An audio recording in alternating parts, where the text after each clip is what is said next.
So we all have personal phone numbers. You probably know your own and the numbers of your loved ones by heart. But have you ever wondered what these digits mean? +11 or +2, +3, +4? Why are there different numbers in different countries, and who invented them? Well, let's figure it out. There's a large worldwide organization called the International Telecommunication Union, or ITU. It's one of the 15 specialized institutions of the United Nations, which is a global organization that deals with security, diplomacy between countries around the world, and many other important things. Among its duties is the establishment of telecommunication links, and this is the area of responsibility of the ITU department. People in this union assign different codes to countries and coordinate international communication. They've divided our planet into 9 regions. Depending on the region, each country has its own prefix, a digit that denotes a country code. When you type plus on your phone and then the first digit, your phone automatically connects to the phone lines of the specified region. The following numbers narrow the radius of this region to 1 point. In simple words, first you select a continent, then a country, then a region in that country, then a cell tower in a particular city, and finally the subscriber's registration number. For example, the countries of the North American Numbering Plan Group have the number +00. To call an African region, you need to type +2 and put a specific country code.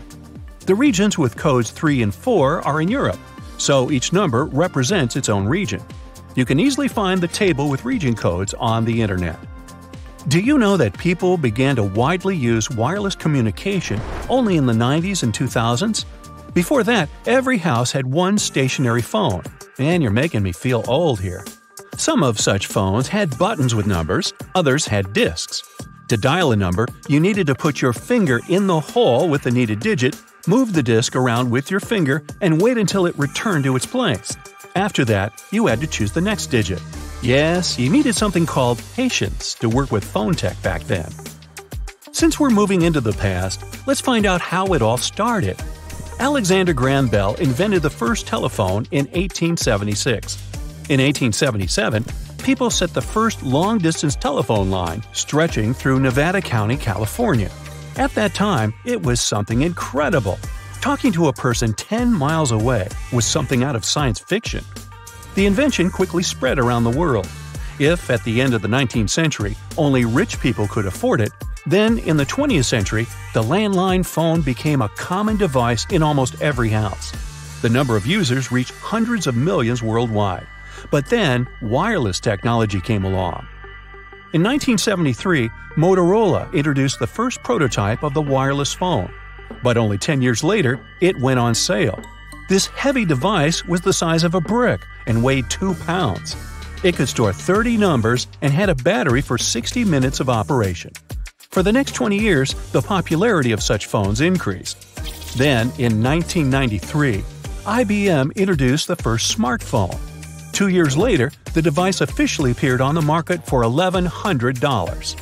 In 6 months, more than 50,000 phones were sold. The first smartphone was equipped with a touchscreen. It could send and receive emails and faxes. Ooh!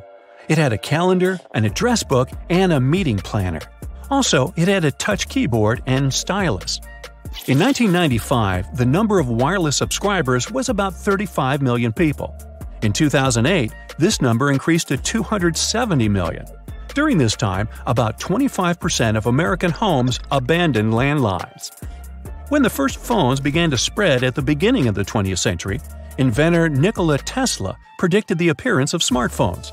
He said in 1926, quote, "When wireless is perfectly applied, the whole Earth will be converted into a huge brain." End quote. Well, he predicted that people would not just communicate with each other, but would also see each other from 1,000 miles away. He added that all people around the world would be able to put these devices in their pockets. Wow. Phones have changed not only communication, but also the world economy. Thanks to the mobile industry, 14 million jobs have appeared in the world. 17 million other jobs also benefit from this industry. For example, companies that deal with cameras and lenses for smartphones. And the number of jobs is constantly growing. Now, perhaps, you have no idea how powerful the device in your hands is. Your smartphone is more than 1,000 times more powerful than NASA navigation computers from 1969. They had 64 kilobytes of memory and operated at a frequency of 0.043 MHz. Yeah, I don't know what that means either. But a pocket calculator or even a USB-C charger has more computing power than the best computers which people use to send astronauts to the moon. Do you know that there is real gold in every phone? Developers put gold in phones because it's chemically stable and conducts electricity well. Basically, this precious material is used in circuit boards. To get 0.3 ounces of gold, you need 1 ton of ore or 21 smartphones.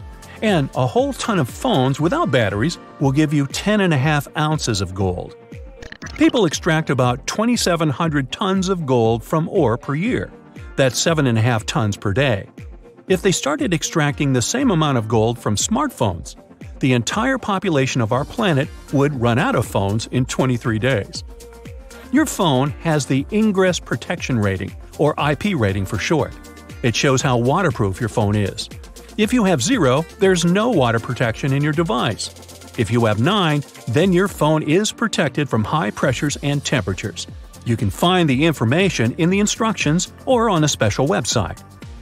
Almost 90% of phones in Japan are waterproof because, in this country, people like to take their phones with them when they take a shower.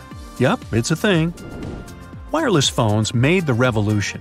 Then the first smartphone brought new technologies. The next revolution occurred in 2007, after the presentation of the first iPhone. Since then, many phone developers have begun to repeat the design of Apple devices. It was fashionable and practical. Such a design is technically perfect. The gadget sits comfortably in your hand and has a large screen, helping you absorb information better. Until 2007, phones were very diverse. Some were quite strange. Motorola V70 was a phone with a 360-degree rotating keyboard. It looked like a spinner, but it didn't gain much popularity. In 2003, Nokia 7600 was released. This phone had the shape of a drop, and its keyboard was located around the screen. Higher P7 pen phone doubled up as a pen, but at the same time, it looked like a TV remote control. The most expensive smartphone in the world is Falcon Supernova iPhone 6. Its case is made of platinum with the addition of 24-karat gold, and on its back cover, you'll find a large diamond. The price of this device is $48.5 million. Apple is not only improving its devices, but also adding Easter eggs inside of them. Here's some of those. You can go to Safari browser, open any website, and click the Share button. Among the extended functions, you'll see Reading List. The symbol of this function is Steve Jobs' round lunar glasses. The icon design of the Maps app is constantly changing, but it always shows an actual address. It was the old Apple campus, but then it shows the address of the new Apple Park. The Apple quote, "Think different," is encrypted in the virtual keyboard in the book emoji. But to see the inscription, you'll need to extract the source file with the emoji and enlarge it. Because of its small size, you won't notice the quote on the phone screen. The sound wave icon in the voice recorder makes sense. Turn on the app and pronounce Apple. The phone will record a track with a similar sound wave. So many tricks, gadgets, and whatnot, and so little time. Bye! That's it for today. So hey, if you pacified your curiosity, then give the video a like and share it with your friends. Or if you want more, just click on these videos and stay on the bright side.